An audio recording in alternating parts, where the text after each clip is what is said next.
And something that I've often been asked about is whether I have forgiven the person who stabbed me. And my answer has been that I think forgiveness requires some personal communication.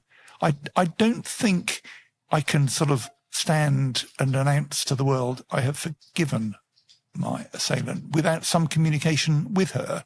And I've always hoped that there might be such communication.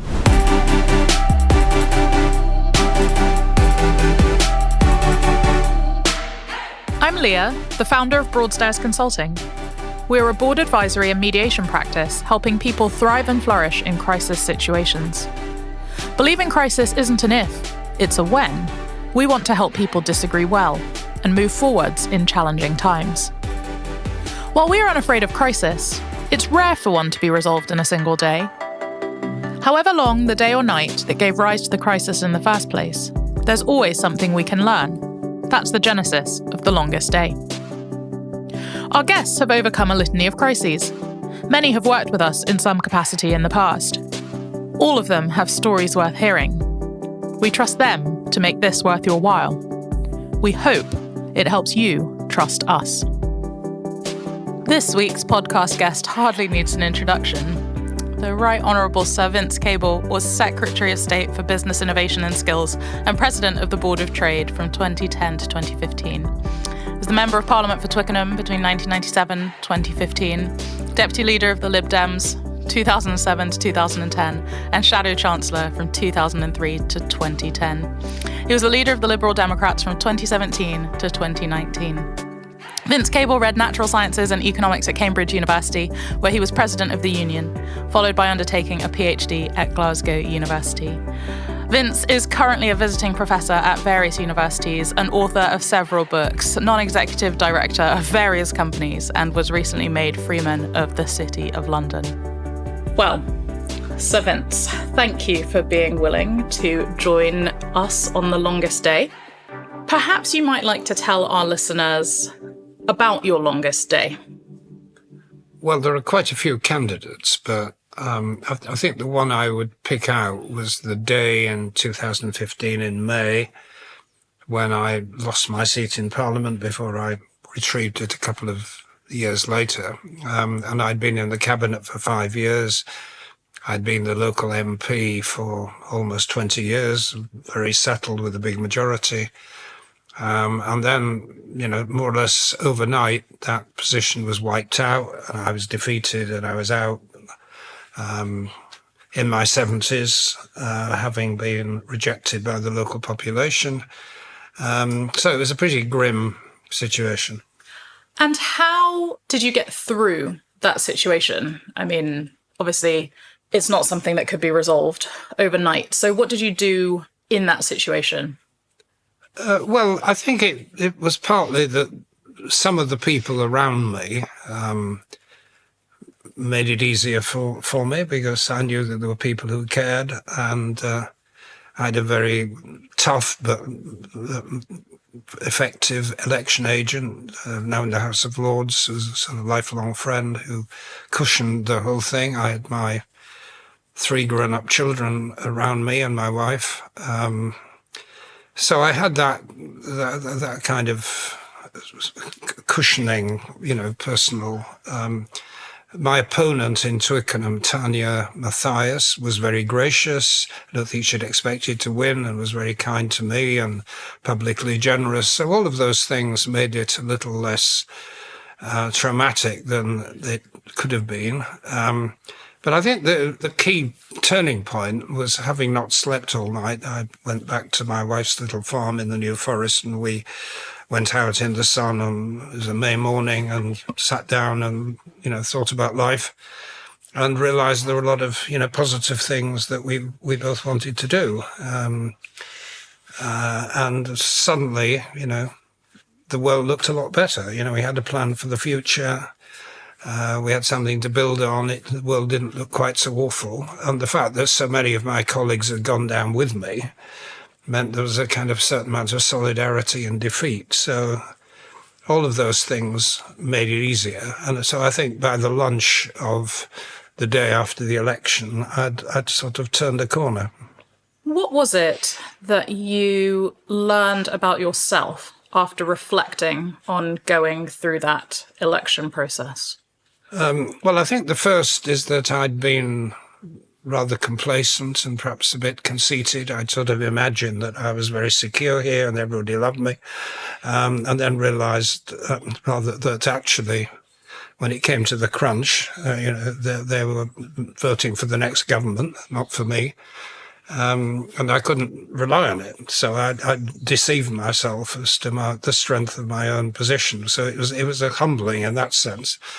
And then actually I'd spent the previous 3 weeks charging around the country helping my friends when I should have been shoring up my position here. So I think the first thing was realizing that I'd been complacent and perhaps a bit arrogant in assuming that I was as strong as I was. So that was the first big lesson. And the second was the importance of family and friends. The worst position to be, I think, if you're exposed like that, is not to have anybody to fall back on. But if you do have people to fall back on, that makes things bearable.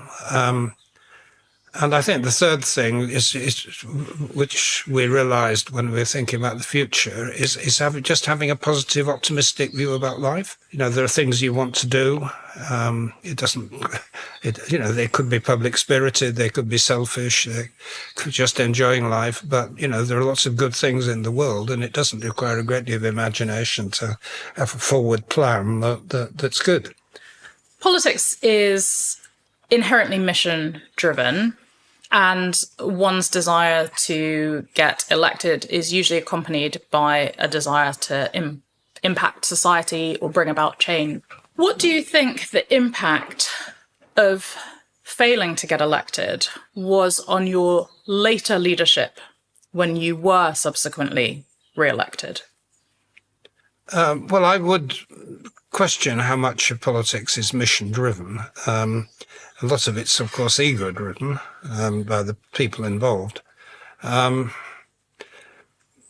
I think the fact that I had lost and then unexpectedly won again and found myself as a party leader, you have that immense sense of relief that you've been reprieved and vindicated.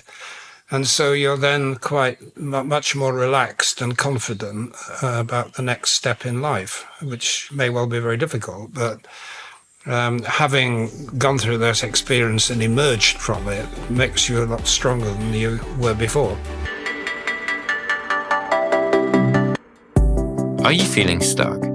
Has conflict got you down? Have you considered mediation?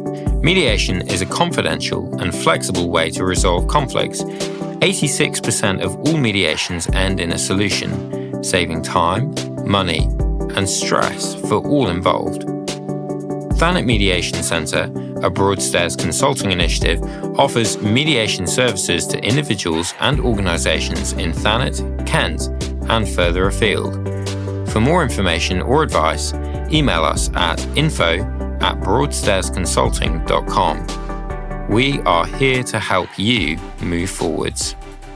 What advice would you give to somebody who has repeatedly stood for a position in Parliament and been unsuccessful?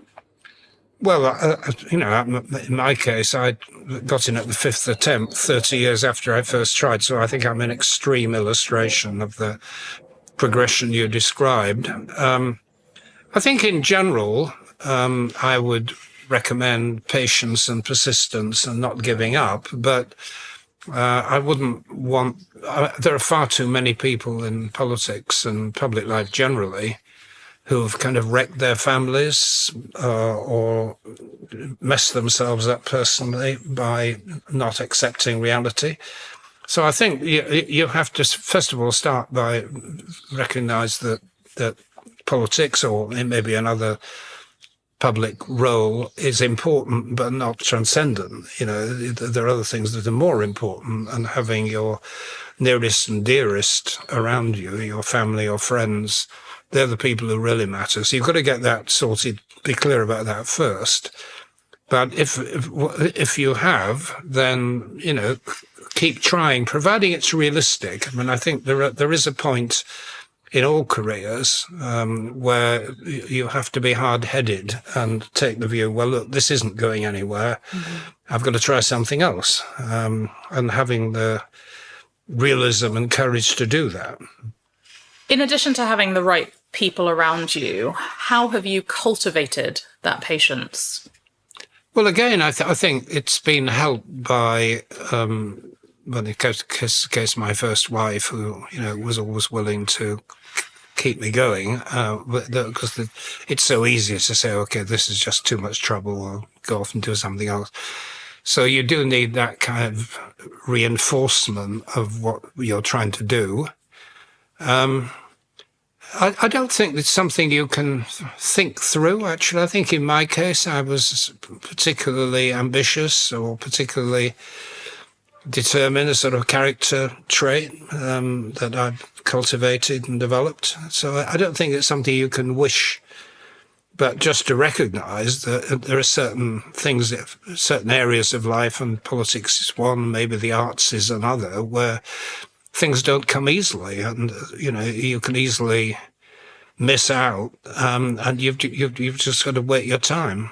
What would you say to the leader who is primarily ego-driven and trying to succeed?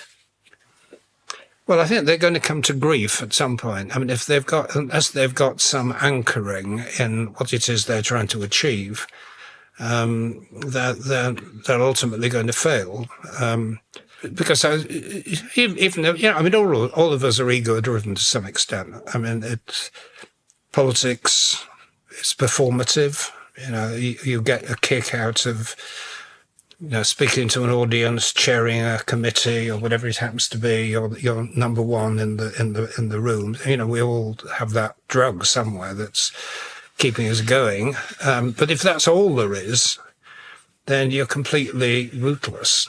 And so I think if people find themselves in that position, they've just got to sit themselves down and just ask, what am I doing this for? Is it? And their friends have got to tell them, that if they're just doing it for themselves and their ego, then they're in the wrong business.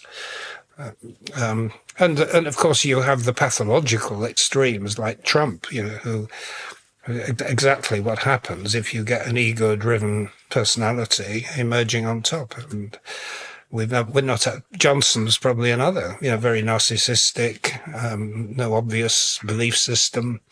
And it in both cases do terrible damage, And if I might be so bold, what would you say your anchor is?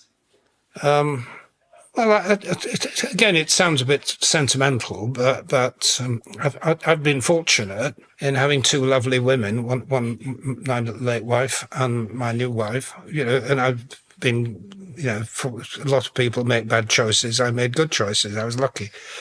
And so I suppose at the end of the day, they are actually the anchor.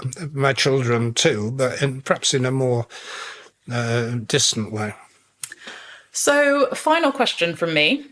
If you had to live your longest day again, what food would you choose to help you get through it? Well, I think bananas are my staple diet, actually. There was a period when I was a student and I travelled around India on my own. And I was rather worried about going down with dysentery and all these things that people get. And so I lived off bananas and masala tea. That was my diet for about a month or something. And I survived without anything happening. And ever since then, I always have a banana at breakfast. Even when I'm going out to the gym, I have, banana. So that, but if I'm allowed a bit more time to have a good meal, I think I would choose a good South Indian vegetarian masala dosa or something. That's my sort of favourite food. I love that, and not at all what I was expecting from a Yorkshireman. Right. Well, no, I fish and chips and Yorkshire pudding. Yeah, I can do with that. But Well, thank you so much for sharing your experiences, and thank you for being so candid. And it's been a real joy to have you on The Longest Day. Thank you.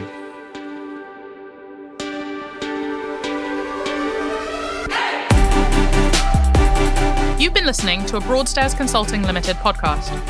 We hope you've enjoyed this episode. Tune in soon to hear the next instalment of The Longest Day. Copyright 2023. Production copyright Broadstairs Consulting Limited. All rights reserved.